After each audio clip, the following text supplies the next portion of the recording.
Fact and follow-up segment tonight. Trial of Fort Hood killer is underway in Texas. Opening statement set to begin August 6th.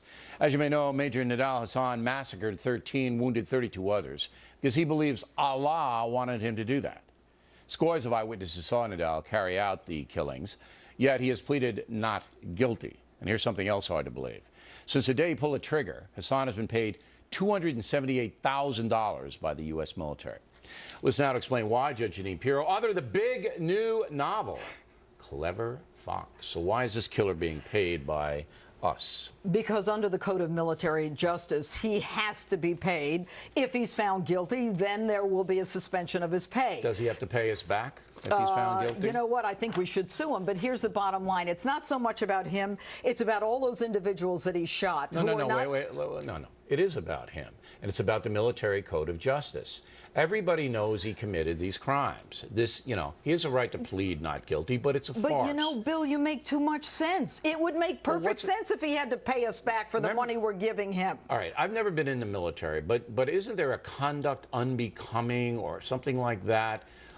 Isn't there a way to suspend payments to the military when they do something so outrageous or egregious like this man? Well, $278,000 since he pulled the trigger. Come on. Right, but the problem is that unless they change the Code of Military Justice, and there is talk Shouldn't now, they? I absolutely agree they should. He's given every benefit of the doubt. He's the shooter. It's not like we don't know it's him. Right.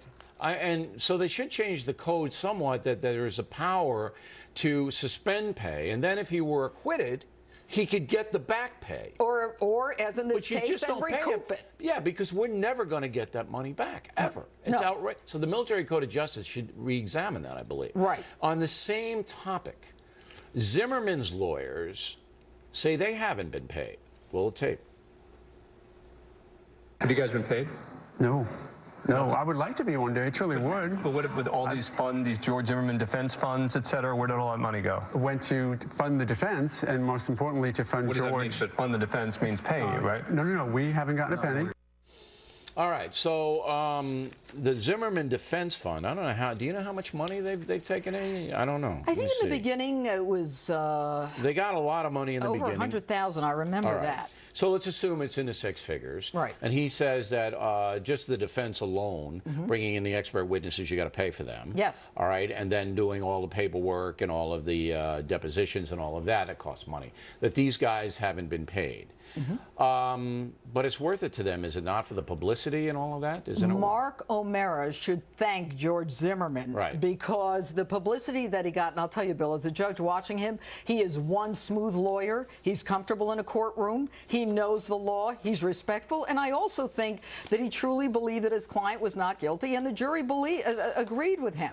On the other hand, Don West didn't come across as well as Mark O'Mara did. He was a little more testy. The joke ruined it right from the start. He was very combative with the judge, didn't show a lot of respect. But I think Mark O'Mara's been catapulted to the national scene. Okay, so it's worth it for him to do this gratis so he can prosper in the future. Now, going forward, though, Zimmerman's going to have to do a civil suit defense. And again, I guess he'll get a lawyer that is going to defend him and take some money, I guess, out of the defense fund if that's up and running. Right. And then there may be civil rights beef. Right. Right. There's a lot more coming down the pike, and I don't know what, if any, money Zimmerman has. Apparently none at this point. Well, you wouldn't. So, the lawyer would wipe you out in 2 weeks. Right. Any of us. Regular fund. That's right. All right. So, and then there's finally a case in Tennessee. Middle school teacher, put her face up there, she is, convicted of having sex with a 16-year-old student and a 17-year-old student. She gets 6 months. What do you think? Outrageous. Outrageous. I prosecuted these cases. I would never let anyone in my office take a plea bargain like this. What you've got are 15 counts of statutory rape, and then you've got additional counts of sexual battery. She could have faced a minimum of 3 years and multiply however many rapes there were. But this prosecutor said, it was really a good resolution, 6 months. Are you kidding? 6 months in jail? Well, the prosecutor said she has a clean record. So what? And the ages of the boys were, 16 and 17. You know what? Some states, 16, that's the age of consent. Yeah, but not in this state, and that's the point. No, not in this state. She's being treated differently because she's a woman. Judge Jeanine Pirro, would have given her... I would have done at least multiplied the minimum several times by at least the number of victims, and 6 months is hogwash. So are you talking 15 years for this? Yeah, woman? I'm talking at least 10 years. Yeah. Why are men punished more severely than women? Well, if we want equal justice, which seems to be the topic of the day these days, it should be the same for women as it is for men. All right. The book. What's the name of the book again? Clever Fox.